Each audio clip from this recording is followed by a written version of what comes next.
Baik, Assalamualaikum warahmatullahi wabarakatuh. Waalaikumsalam warahmatullahi wabarakatuh. Alhamdulillahirabbil alamin wa bihi nasta'in ala umuri dunya waddin. Wassalatu wassalamu ala asrafil anbiya'i wal mursalin sayyidina maulana Muhammadin wa ala alihi wa sahbihi ajma'in, amma ba'd. Yang kami hormati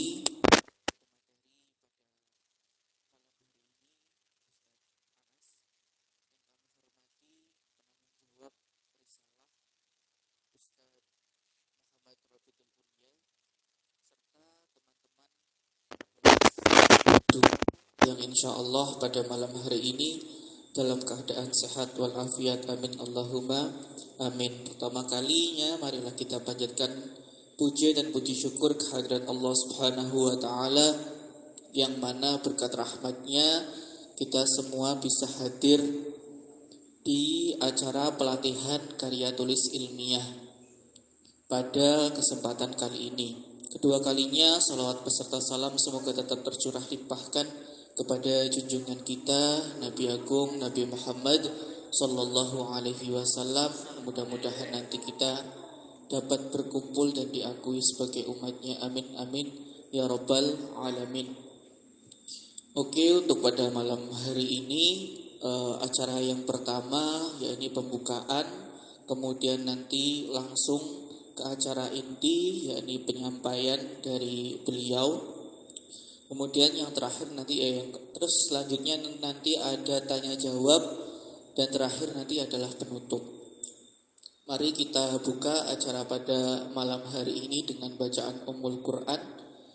Seraya mengharap semoga acara pada malam hari ini dapat berjalan dengan lancar ila hadiniyah wa ala kulli niyatin salihah. Al-Fatihah.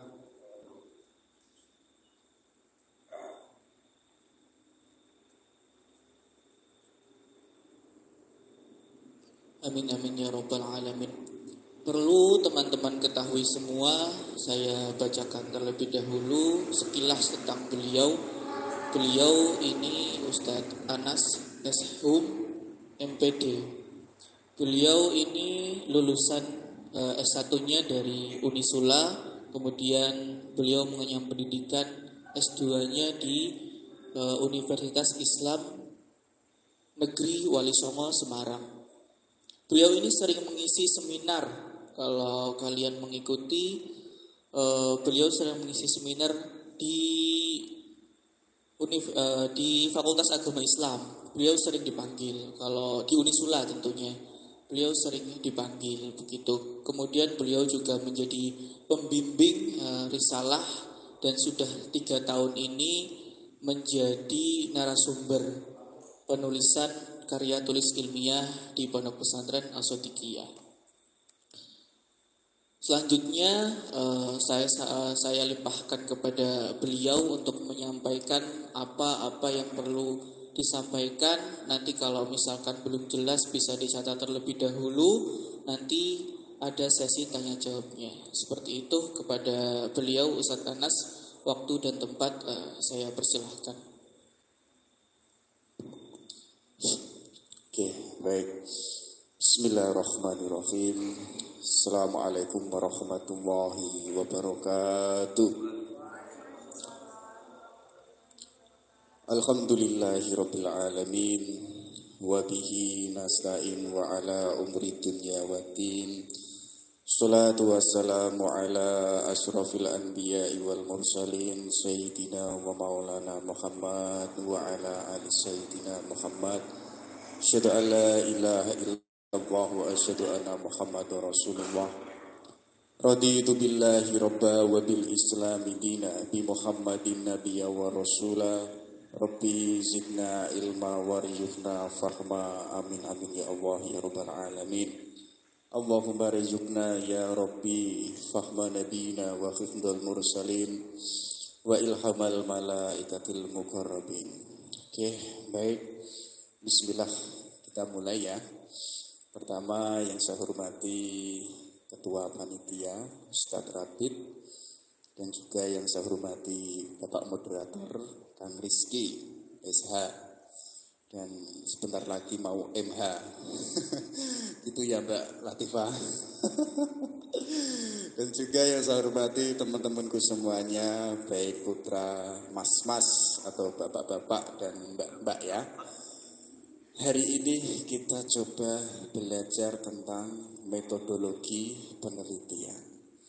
Jadi salah satu syarat sampean nanti bisa lulus ya sebagai sarjana Madin di Ponpes Asodikia harus bisa menyelesaikan yaitu karya tulis yang kita sebut sebagai risalah. Kayak misalnya Kang Nawal ini nggak lulus karena nggak ikut ujian risalah.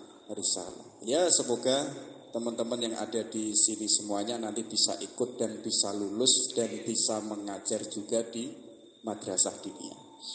Oke baik, jadi riset metode ini penting. Menurut saya ini tidak hanya sekedar sebagai penelitian, tapi juga sebagai jalan hidup. Jadi jalan hidup yang sistematis, yang terukur, sekaligus bisa dipertanggungjawabkan.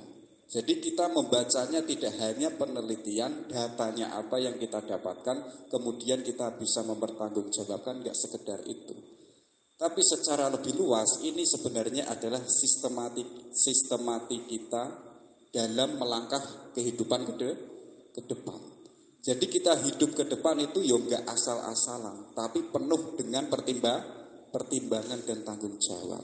Termasuk adalah dalam dunia karya ilmiah. Oke, baik ya. Kita coba mulai dengan isu. Teman-teman sudah tahu ya, apa itu isu? Ya gampang, sederhananya itu adalah sesuatu yang itu terjadi, yang itu enggak biasa.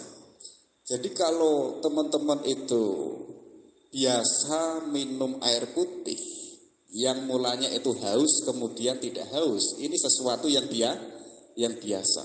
Tapi ketika saya haus meminum ini aqua, kok saya tidak kok hausnya kok enggak hilang? Artinya ada sesuatu yang mengganjal. Disitulah kita bermain tentang yang namanya penelitian.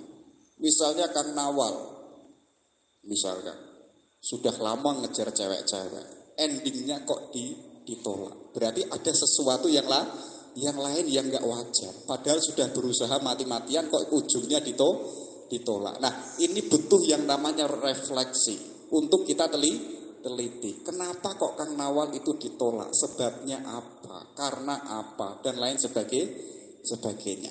Nah ini nanti sebagai langkah kita untuk menentukan judul yang tepat.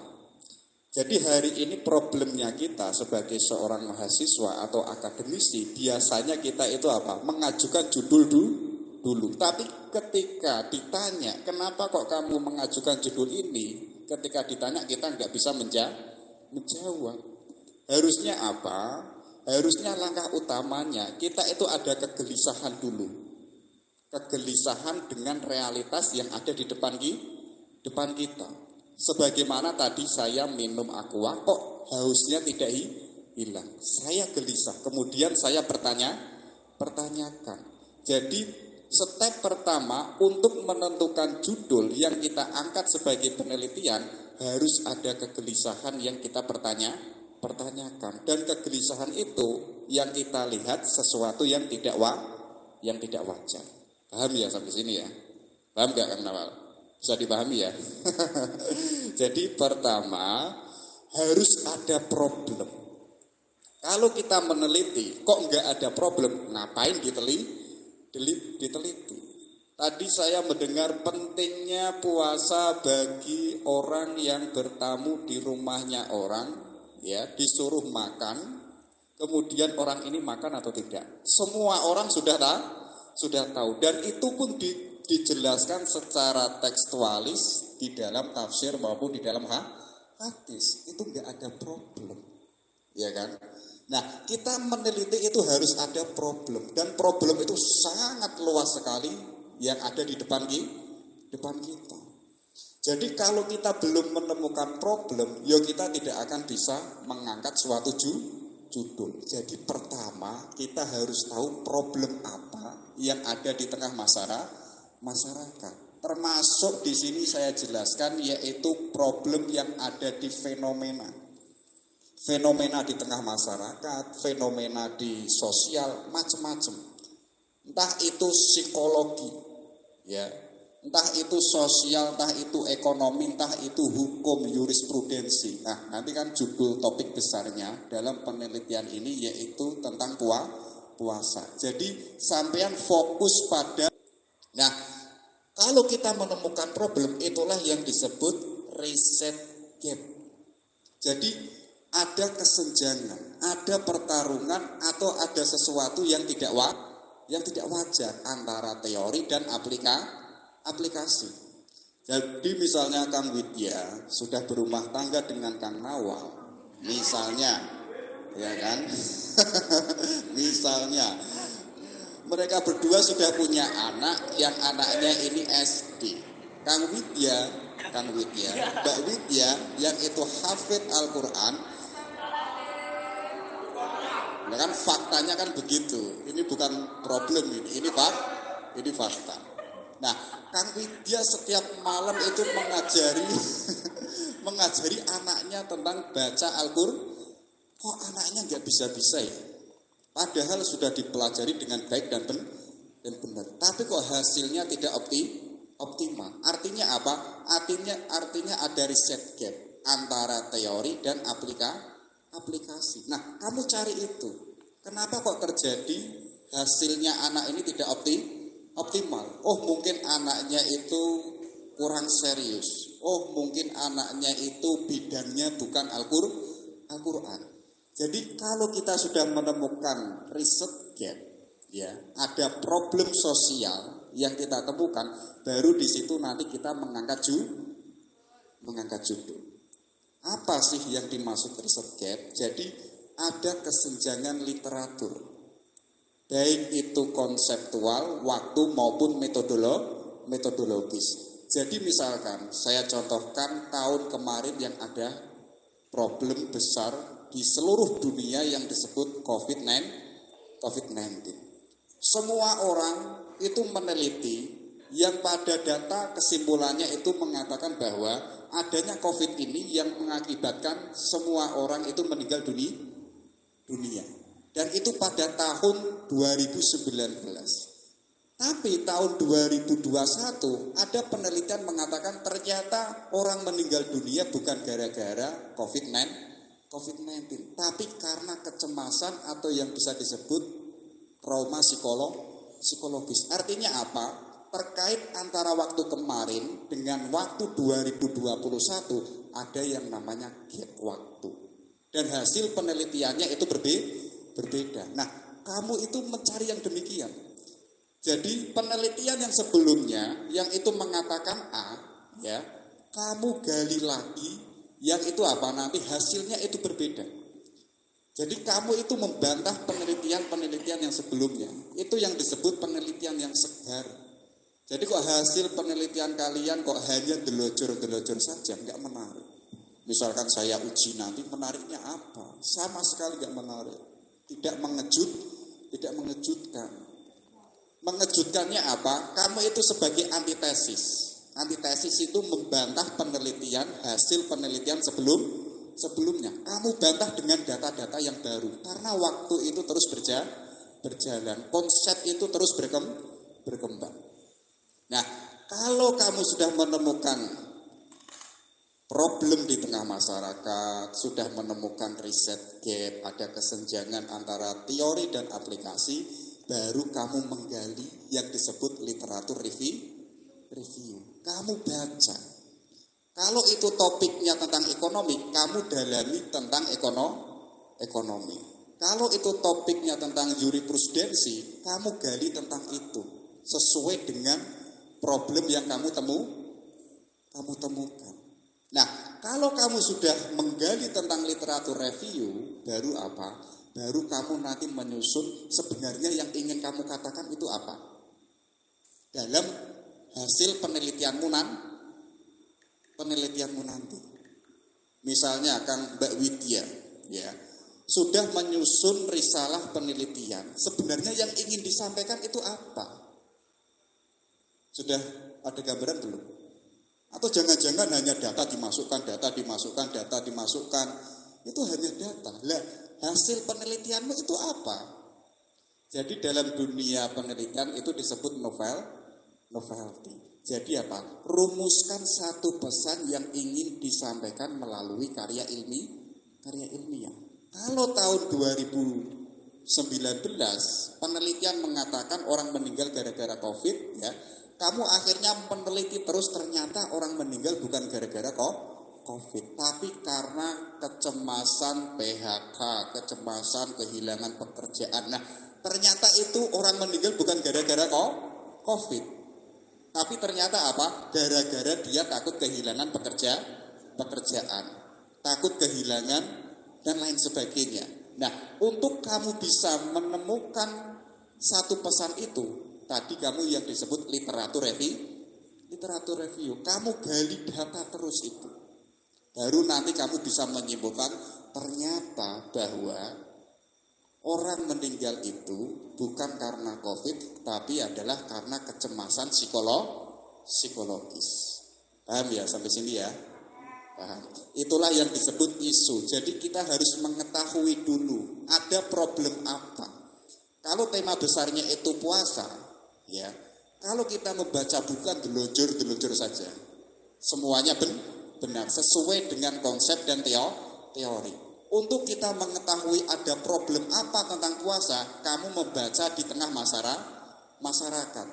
Entah itu di lembaga, entah itu di sekolah, entah itu di pedesaan, entah itu di pesisir, entah itu pegunungan dan lain sebagainya. Baru penelitian tentang puasa ini bisa kamu hubungkan dengan fakta sosial. Baru kamu menetapkan judul dari riset gap yang kamu dapatkan. Sekarang coba kita menyusun judul karya ilmiah yang benar itu yang bagaimana? Sudah ada laporan enggak di sini? Judul kalian itu mana? Coba Kang Rizky, dikasih mic itu. Ada enggak kira-kira yang sudah menyusun judul? Nanti coba saya review sebentar, apakah sudah tepat atau belum?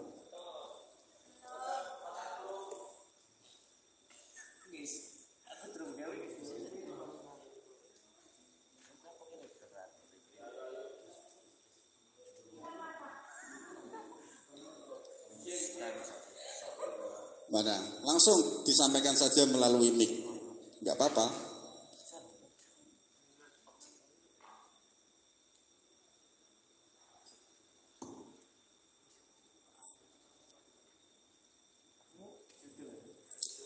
Ayo Kang Rizal, judulnya apa yang kira-kira diangkat?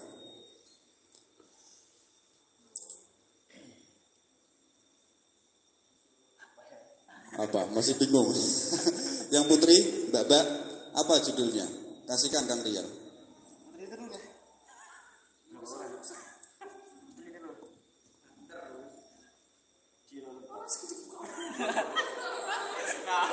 Apa Mbak Widya? Belum ada?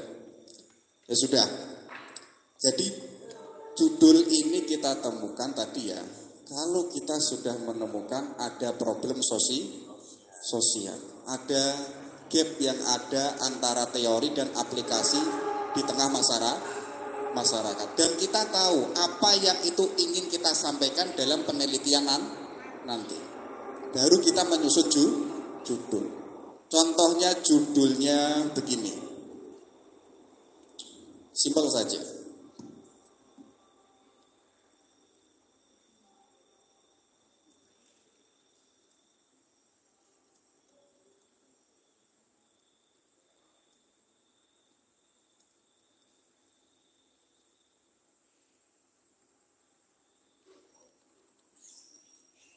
Ini judul yang sederhana. Ini sebagai contoh efektivitas pembinaan keagamaan terhadap kepribadian santri. Jadi Dalam judul besar ini, kamu itu ingin melihat seberapa jauh efektivitas pembinaan keagamaan yang ada di pesantren. Misalnya, pembinaan di setelah maghrib, pembinaan alfiyah, pembinaan asmaul husnah dan lain sebagainya. Nah, dari efektivitas pembinaan itu melahirkan kepribadian santri atau tidak. Nah, setelah kita sudah menyusun judul ini, karena kita menemukan ada riset gap, baru apa? Baru kita itu harus menemukan yang namanya keyword, yaitu kata kunci. Kata kunci ini nanti sebagai landasan kita menyusun teori. Jadi teori sampean yang kalian bangun jangan keluar dari yang namanya keyword. Keyword ini bisa kita ketahui ketika kita sudah menemukan yang namanya judul. Judul ini kita dapatkan ketika kita menemukan problem sosial. Urutannya seperti itu, Mbak Widya. Sekarang keywordnya itu seperti apa, Mas? Ya. Jadi keywordnya itu jangan banyak-banyak. Kalau teman-teman itu melihat jurnal, entah itu nasional atau internasional, keywordnya itu paling tidak 3. 4 itu sangat jarang, apalagi 5 nggak ada. Jadi nanti Kang Nawal, Kang Rizal, judulnya kok keywordnya sampai 6, sampai 7, ini sudah bukan keyword. Itu sudah kalimat. Keyword itu kata kunci, bukan paragraf atau bukan kalimat. Contohnya begini keywordnya.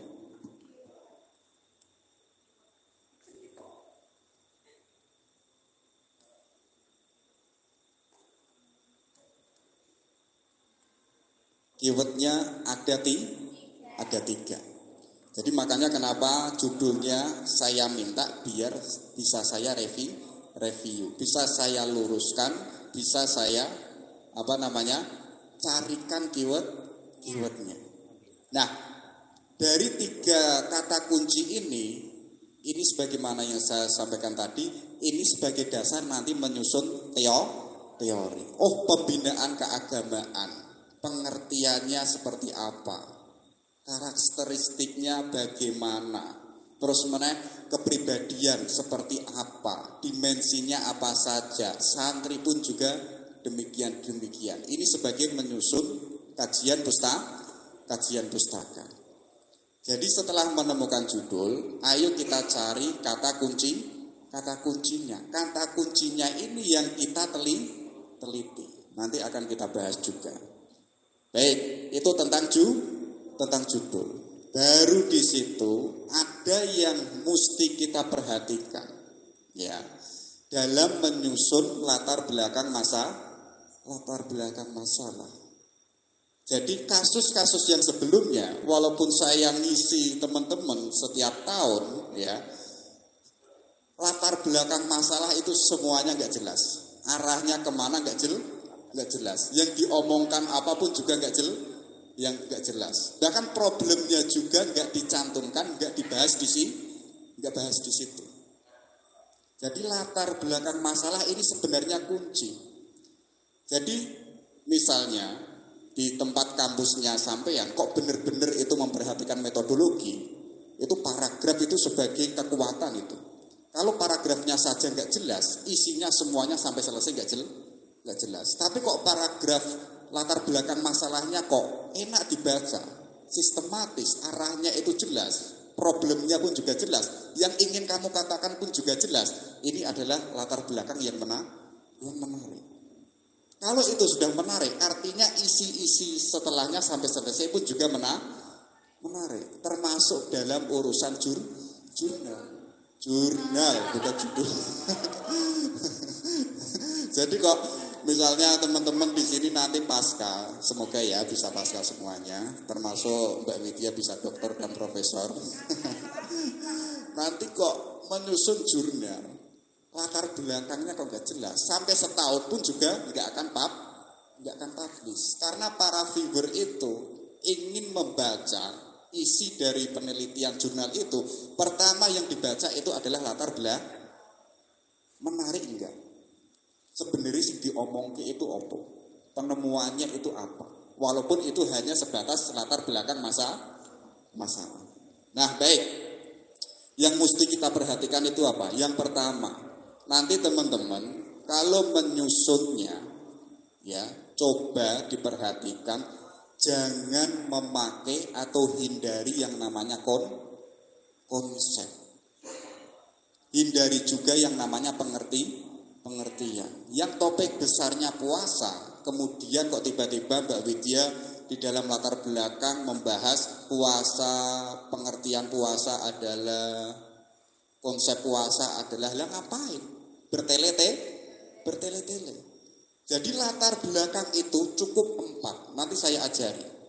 Nanti kalau kalian menyusun sampai diujikan, ketemu saya, latar belakangnya kok sampai 6 paragraf, itu sudah jalan tulisannya itu sudah nggak jelas itu. Bahkan kok sampai 8, kok sampai 10, apalagi ini sudah nggak jelas. Sudah nggak jelas. Jadi Pak, latar belakang itu hanya 4 paragraf saja, jangan lebih. Jadi hindari itu, ya. Hindarilah konsep, pengertian, istilah dan adalah. Jadi konsep dan lain sebagainya ini ada tempatnya sendiri, jangan ditaruh di latar belakang. Nah, untuk menyusun latar belakang masalah yang etik, yang enak dibaca, ya gunakanlah deductive research atau inductive research. Kamu pingin dari umum ke khusus atau khusus ke umum. Misalnya paragraf pertama, kamu uraikan dulu secara umum, ya. Paragraf kedua baru spesifik, paragraf ketiga lebih spesifik, paragraf keempat kamu punya argumen. Ini loh sebenarnya aku ingin ngomong ini, ya. Jadi cukup 4 paragraf saja. Atau boleh juga sebaliknya, inductive research, dari yang khusus menuju yang Nah, jadi gambarannya kayak piramida yang berdiri, ya. Itu dari umum ke khusus. Tapi khusus ke umum itu piramidanya dibalik. Dibalik. Baru nanti kamu ketemu yang namanya conclusion, yaitu kesimpulan. Terserah selfie ono ora apa-apa. Jadi itu. Ada lagi yaitu dicermati juga sebagai seorang peneliti. Ya. Ada etik bahasa ilmiah yang harus kita perhatikan. Jadi seorang peneliti menulis itu jangan pakai kalimat dialog atau komunikasi. Tapi gunakanlah yaitu apa? Argumen deskriptif, yaitu kalimat ilmiah. Jadi misalkan saya ngomong gini, kalian ketik, bahasanya kan lucu. Karena itu bahasa penyampaian. Jadi bahasa penyampaian dengan bahasa tulisan itu berbeda. Itu yang pertama. Yang kedua, jangan menulis yang dasarnya itu sentimen atau praduga. Misalnya Kang Nawal itu seorang NU meneliti HTI, ya otomatis Kang Nawal mengatakan HTI itu jelek. Apalagi Kang Nawal yang dari NU meneliti Syiah, ya otomatis mengatakan Syiah itu jelek. Enggak boleh kita memakai yang namanya sentimen. Katakanlah kalau data itu baik, ya sebagai kebaikan. Kalau datanya buruk, katakanlah itu sebagai keburukan. Jadi etika seorang peneliti harus benar-benar netral. Itulah ciri seorang akademisi atau intelektual. Tapi kok kita membawa asumsi ke NU-an kita, keislaman kita, kita nggak bisa menjadi akademisi. Itu ya. Jadi nggak boleh pakai sentimen atau praduga. Praduga itu hanya mengira-ngira tapi kita nggak punya datanya. Loh, kamu mengatakan kalau 2021 masyarakat Indonesia meninggal bukan gara-gara COVID tapi gara-gara kecemasan sosial. Kamu bisa mengatakan itu dari mana? Ya aku Mas, dari mimpi atau ngarang-ngarang sendiri. Ya bagaimanapun itu bukan suatu kebenaran. Nah, kemudian apa? Nanti dalam menyusun latar belakang jangan lupa ya, korelasikan ya, hubungkan antara literatur review dengan problem sosial. Jadi teorinya itu ya seperti itu, idealnya demikian. Tapi kita tadi menemukan ada problem di tengah masyarakat, kamu benturkan. Ya. Jadi kalau kita tahu seperti ini, menyusun latar belakang masalah itu rasanya enak dibaca. Jadi tidak banyak pengertian puasa menurut Imam Syafi'i, menurut Imam Hambali, rasa bertulis dibaca di iso. Jadi penelitian itu menghindari itu. Nah, kenapa kok kita harus menghubungkan antara literatur review dengan problem sosial? Ya, nanti kita apa? Di situ kita menemukan problem. Ya, karena kita mengetahui problem di tengah sosial, kita perkuat dengan literatur review. Makanya literatur review ini kita perkuat dengan berbagai sumber yang ada. Baik itu buku, baik itu tesis, tapi jangan skripsi ya. Skripsi saya itu gak yakin. Gak yakin saya. Ya Kang Rizky yang di Ponegoro ini pasti paham ini. Jadi paling tidak itu tesis. Jadi saya dulu itu diancam sama pembimbing saya. Pak, saya itu pengen cepet tesis. Berapa bulan kira-kira? Minimal itu Mas, 9 bulan. 9 bulan gitu. Jadi itu tesis minimal itu 9 bulan. Kalau saya dulu skripsi 4 hari jadi itu. Tapi tesis 9 bulan. Nah, diperkuat lagi dengan disertasi. Ini jauh lebih kuat. Lebih kuat lagi kita perkuat lagi dengan literatur review jurnal nasional maupun internasional. Misalnya tadi Mbak Widya anaknya kok enggak hafal-hafal ya. Nah, itu kan kita menemukan problem di tengah sosial. Nah, kemudian kita menemukan ada kesenjangan apa? Kok anaknya kok enggak hafal-hafal Al-Qur'an? Oh, metodenya Mbak Widya kurang tepat. Oh, minatnya anak kurang minat dalam bidang Al-Qur'an. Nah, dari kurangnya itu kita perkuat dengan literatur review.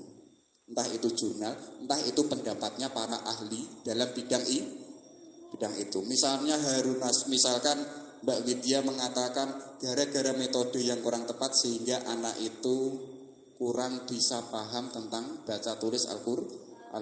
Ini sebagaimana yang disebutkan, yang ditegaskan oleh Harun Nasution. Jadi karena kurangnya perhatian orang tua dan juga keahlian orang tua dalam baca Al-Qur'an, sehingga anaknya pun juga akan gagal dalam bidang Al-Qur'an.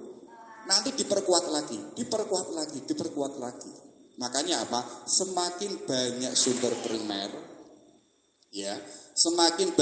primer, data semakin tidak terbantahkan dan karya ilmiah layak untuk diteliti. Nah, ini sebagai pegangan ya. Semakin banyak sumber primer, maka data semakin tidak terbantahkan dan karya ilmiah layak untuk dilanjutkan. Ini belum menjadi karya ilmiah. Ini kalian itu lagi membuka gerbang. Judulmu itu layak atau tidak? Latar belakangmu ini sukses atau tidak? Kalau sukses, lanjutkan terus. Nah, ini yang mesti kita perhatikan dalam nanti penyusunan latar belakang masalah. Baru kita masuk ke penyusunan latar belakang. Oke, tadi saya menyebutkan buatlah hanya 4 paragraf saja. Gunakanlah hanya 4 paragraf saja. Jadi risalah kalian itu kan hanya 20 halaman. Sampai 25 halaman. Kemarin ada yang itu jumlahnya 40 halaman. Saya sudah gak membaca itu. Ini arahnya kemana sudah gak jelas. Jadi sedikit saja, tapi kita itu tahu apa yang kita bicarakan. Termasuk latar belakang masalah ini cukup 4 paragraf saja. Yang pertama apa? Fakta sosial. Jadi paragraf pertama kita membicarakan fakta sosial.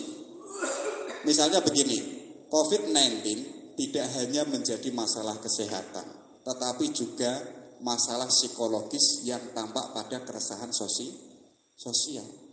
Jadi hadirnya COVID itu bukan hanya urusan kesehatan, tapi pun juga berurusan dengan dampak psikologis manusia. Nah, masalah psikologis inilah nanti yang kita bicarakan selanjutnya.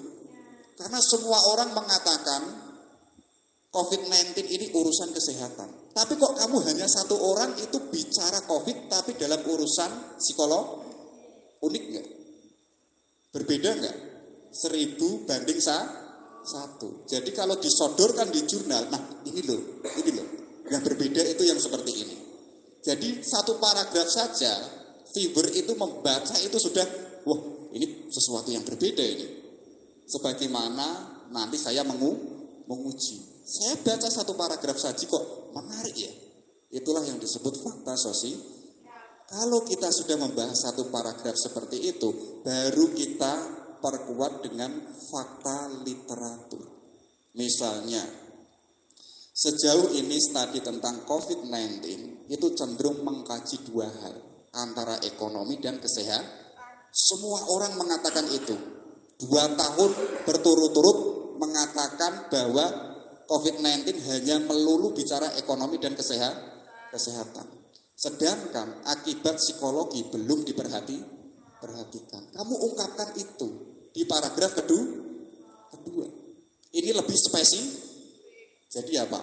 Deductive riset dari umum ke khusus. Nah, ini sebagai gambaran. Nanti kalau topiknya puasa, buatlah yang semacam ini. Baru yang paragraf ketiga, yaitu tujuan tulisanmu itu mau kemana. Nah, di sini disebutkan tujuannya sampean menulis itu melengkapi kekurangan dengan menguji atau membuktikan COVID-19 telah mengganggu psikologis masyarakat. Kamu perkuat dengan argumenmu. Ya. Jadi ini sebenarnya untuk membantah pandangan kemarin yang mengatakan COVID-19 itu hanya urusan kesehatan. Nah, yang terakhir, paragraf keempat, baru kamu ikut campur. Inilah yang dimaksud, ini adalah tulisan kamu.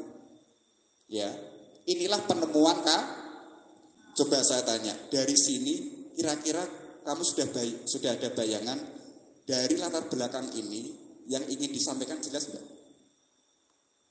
Jelas, ya kan? Yaitu menyasar ke psikologi manusia gara-gara adanya COVID-19. Nah, di paragraf keempat ini kamu ngomong karena ini tulisanmu.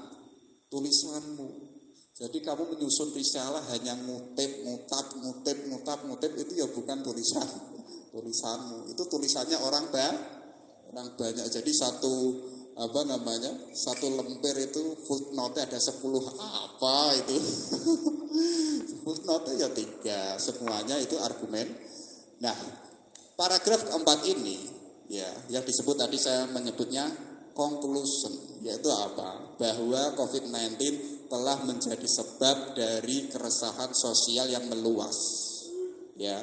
Keresahan menurunkan imunitas tubuh dan kematian akibat imunitas yang rendah. Jadi orang meninggal itu gara-gara keresahan individual yang akhirnya menjadikan orang itu imunnya turun. Kalau imunnya turun, itu nanti bisa mengakibatkan kematian. Nah, ini sebagai membantah data yang kemarin yang mengatakan orang mati itu gara-gara COVID, ternyata itu ya gara-gara kecemasan. Ini yang tadi yang saya sebutkan novelty. Dalam penelitian yang ingin kamu sampaikan itu apa? Jelas. Itu ya. Gimana Kang Rial? Ada yang ditanyakan sejauh ini? Ada Mbak Widya?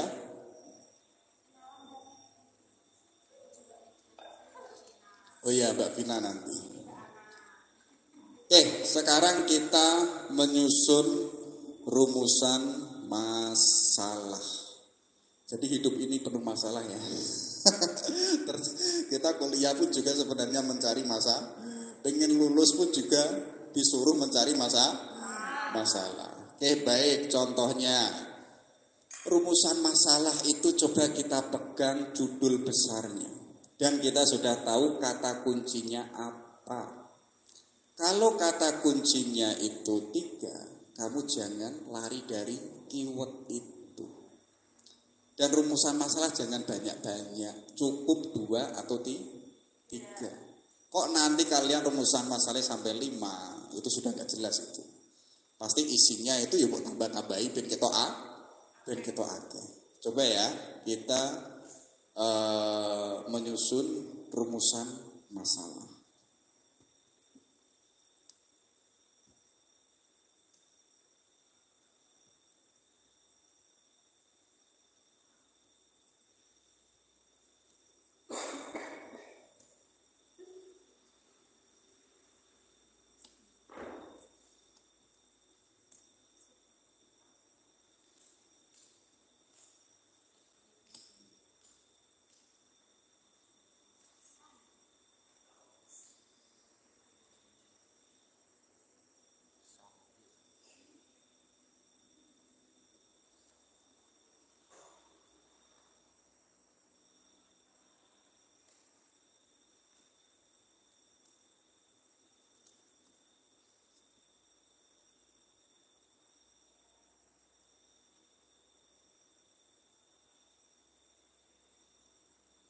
Oke, ini ada 3. Dari judul besarnya tadi, ya, efektivitas pembinaan keagamaan terhadap kepribadian santri Ponpes Asyidiyah. Ya, di sini aja, nggak usah kemana-mana.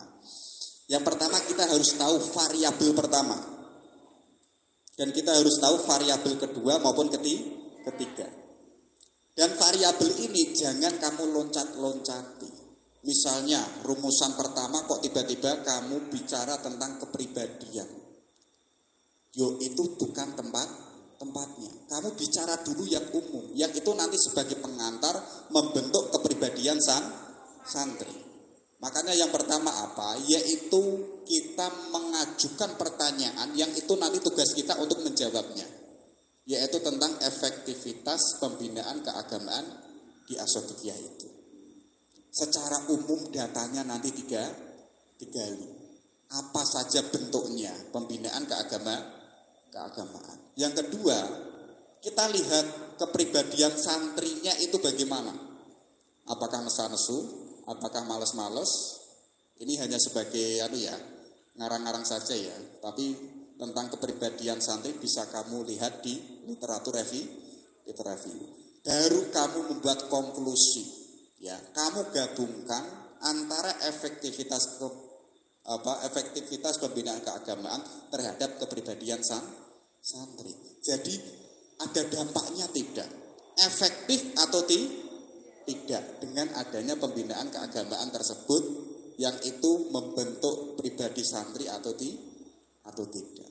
Jadi membuat rumusan masalah itu harus urut, harus sistematis. Yang ketiga ini ya, yang ketiga paling bawah itu jangan kamu taruh di yang pertama.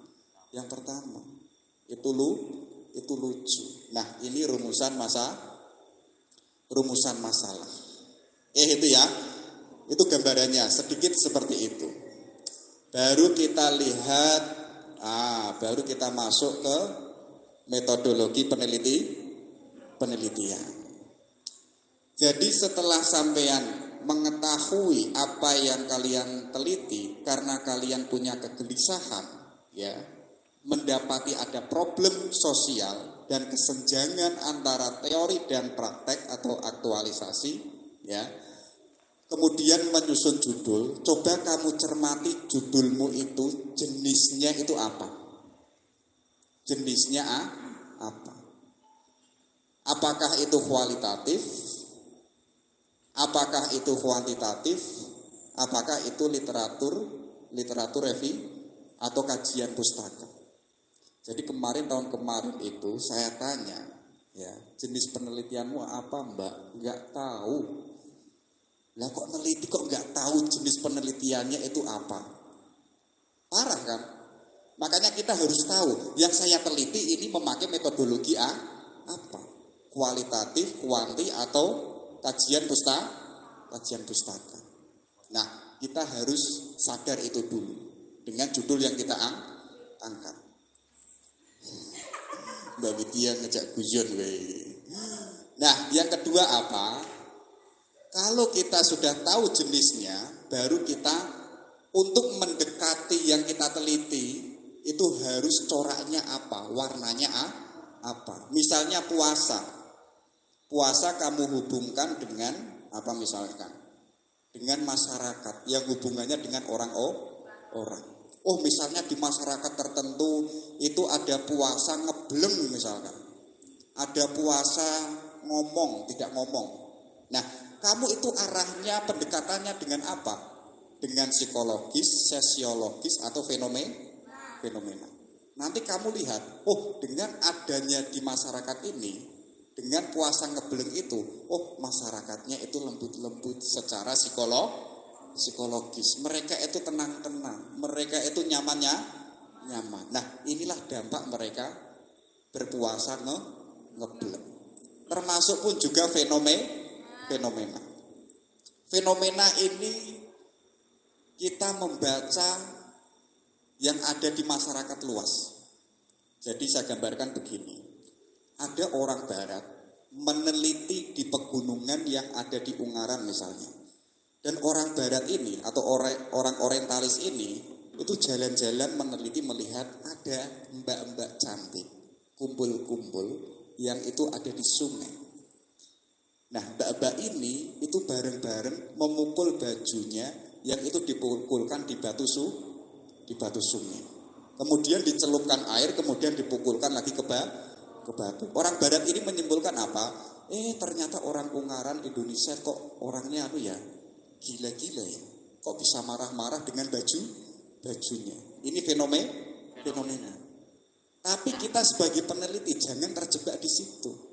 Kita gali lagi. Karena orang yang itu mukul-mukul bajunya di batu itu bukan orang marah-marah, tapi orang sedang menyuci baju. Jadi saya dulu pernah meneliti di masyarakat pesisir. Saya pun juga terjebak dalam fenomena mereka. Kesalahan saya apa? Itu hanya fokus meneliti orang-orang yang hidup di pesisir pantai. Ketika saya diuji, saudara Anas, kamu kan meneliti anak nelayan. Dan anak nelayan ini umur sekian-sekian, mereka itu sudah pergi nelayan. Pertanyaan saya, kamu sudah ikut nelayan atau enggak? Belum, Pak. Loh, nah terus gimana? Harusnya kamu yuk ikut. Karena kondisi orang nelayan itu yuk ada di tengah laut. Jadi saya didekonstruksi saat itu. Saya bingung mau jawab apa. Artinya apa? Saya bisa tertipu dengan data yang ada di lapangan. Nah itu ya. Jadi setelah sampean sudah ngangkat judul itu, ayo pendekatannya itu apa? Nyasarnya itu ke sosialnya, psikologinya, atau fenomena. Kemudian yang mesti kita perhatikan yaitu lokasi penelitian. Neliti ning Asodikiyah, tapi kok mengambil lokasinya di Futukiyah misalkan. Yo kamu salah sasaran. Meh nembak Nawal kok keliru nembak Kang Rizal. Yo tidak menemukan hatinya tuh ya. Jadi lokasi penelitian ini penting. Termasuk pun juga apa? Yaitu fokus penelitian.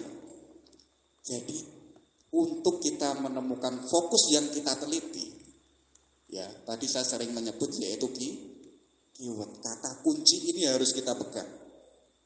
Misalnya fokus penelitian yang pertama yang ingin kita teliti.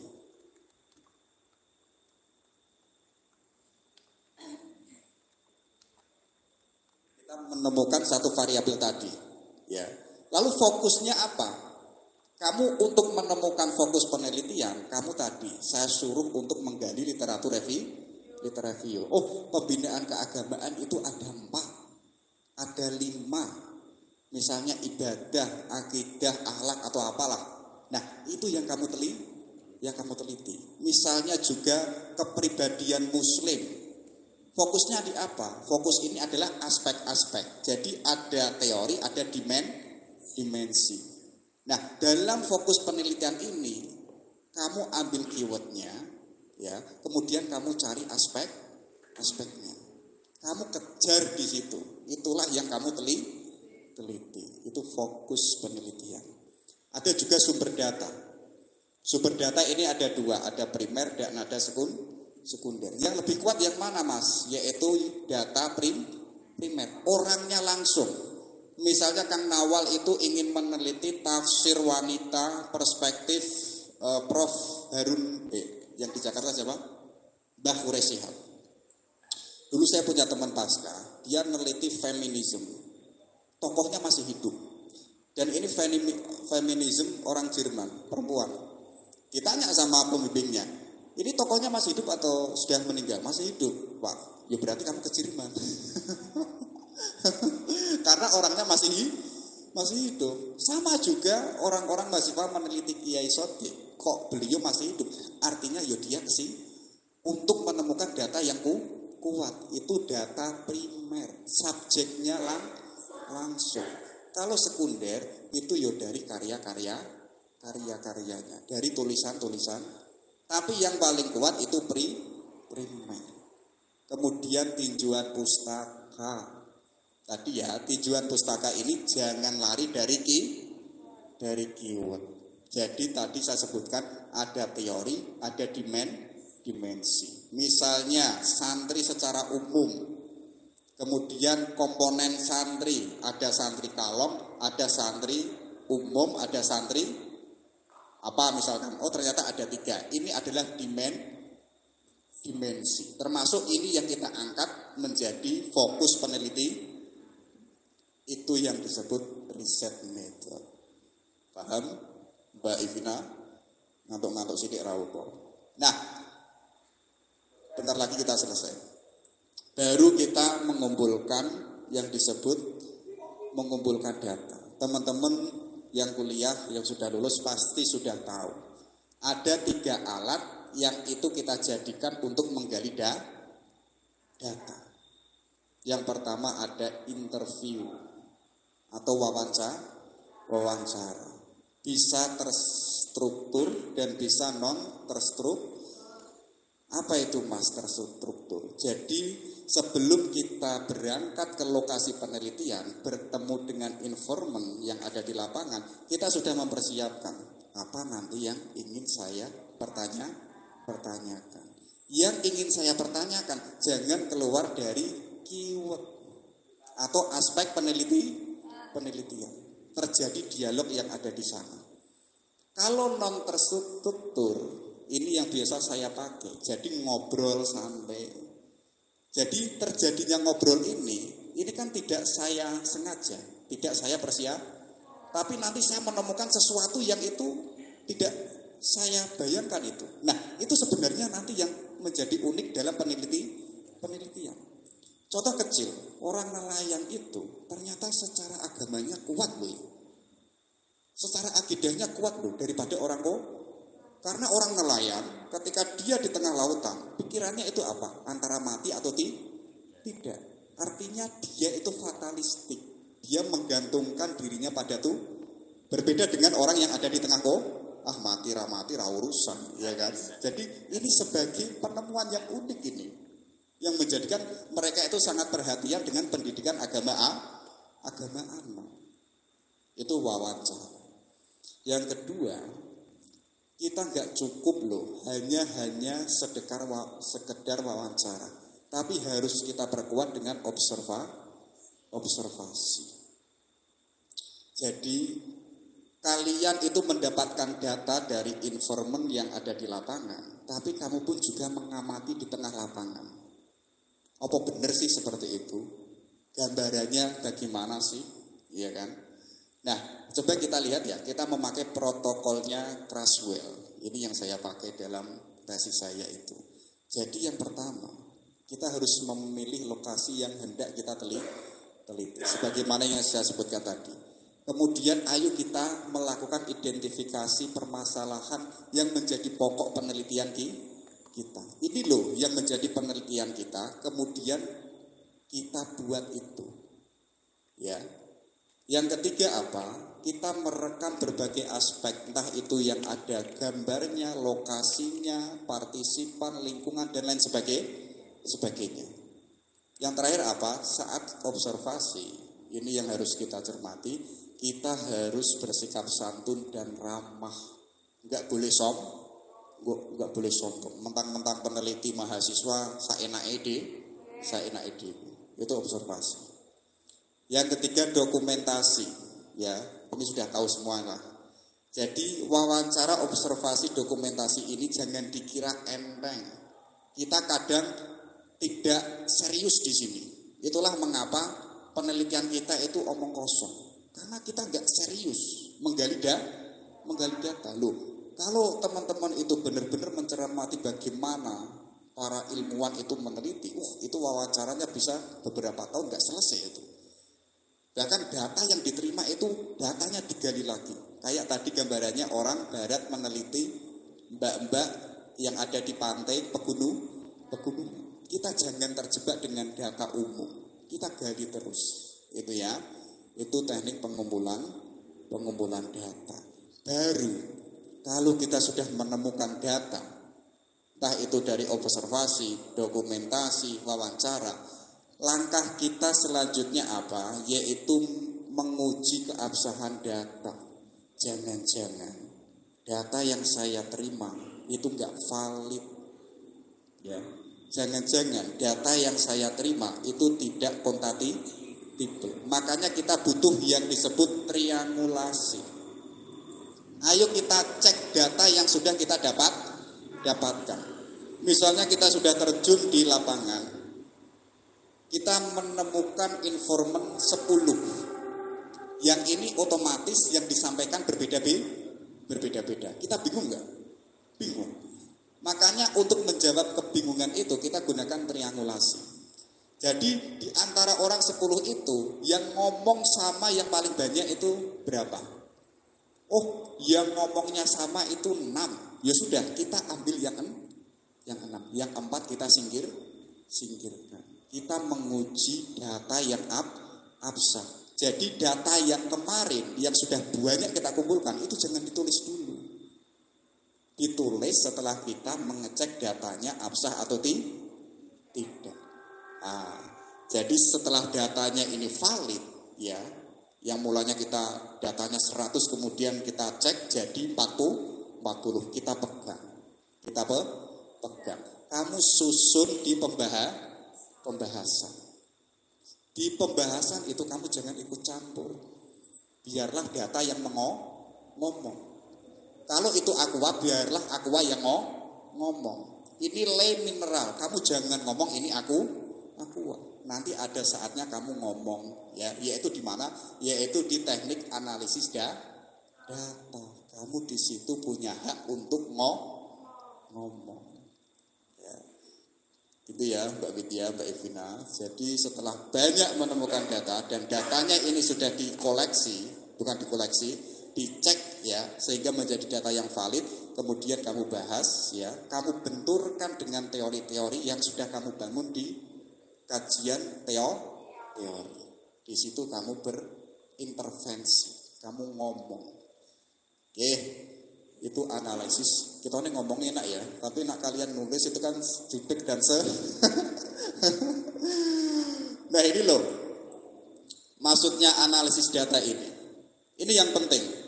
Karena kamu bermain pikiran di sini, ya. Jadi nanti di risalah itu ada yang namanya analisis dan pembahasan. Silahkan pakai yang namanya cara menyusun yang benar itu yang bagaimana, Mas? Gunakanlah tadi, yaitu dari umum atau khusus ke atau kita memakai dialektikanya Hegel. Ini orang Jerman, yaitu tesis, antitesis, dan sintesa. Jadi kamu memaparkan dulu data-data yang sebelumnya, dan kamu ungkapkanlah data yang kamu temukan. Baru kamu tarik kesimpulan. Inilah sebenarnya yang disebut novel. Kamu itu tahu apa yang ingin kamu sampaikan kepada masyarakat. Jadi nanti coba kalian waktu diuji, sebelum nanti kamu diuji, semalam kamu renungkan, Jadi misalkan nanti ditanya Mas Anas, yang kamu sampaikan itu apa sih? Coba kamu pikirkan, apa ya? Kalau kamu belum menikah, jangan berani-berani kamu ujian gitu ya. Oke, baru kalau kamu sudah menyusun itu, baru kamu selesai. Yaitu kesimpulan. Ya. Oke, guyon-guyon nggak apa-apa, silakan dimakan dulu. Jadi pembahasan yang banyak tadi, yang mungkin jumlahnya 20 atau 25 halaman, kamu peres sesuatu yang besar menjadi sesuatu yang kecil. Jadi kesimpulan itu bisa dipahami, kesimpulan itu bukan pembahasan, tapi hanya sekedar ini loh, sedikit yang ingin tadi penemuanku ini kemudian kamu tutup selesai. Iya, itu kesimpulan. Jadi kesimpulan kok bisa 2 halaman, itu sudah enggak kesimpulan itu. Kayak tadi paragraf itu kok sampai 5 halaman, itu sudah enggak jelas. Ya, kalau sudah selesai sampai kesimpulan, baru kamu menyusun abstrak. Jadi kalau kamu kok pertama menyusun judul kemudian abstrak, kamu ngomong apa? Kamu belum bahas kok sudah ngomong abstrak gitu ya. Abstrak itu ketika sudah selesai, kamu ucapkan dengan memakai teori ini, metodologi ini, beberapa yang saya temukan ini dan ini. Itu abstrak. Biasanya dalam risalah nanti ada abstrak bahasa Indonesia dan bahasa Arab. Di jurnal pun juga sama. Kalau nasional ya ada bahasa Indonesia dan bahasa Inggris. Kalau internasional semuanya Inggris. Misalnya dibaca sama Mbak Widya, satu paragraf nggak tahu artinya. Oke, terakhir.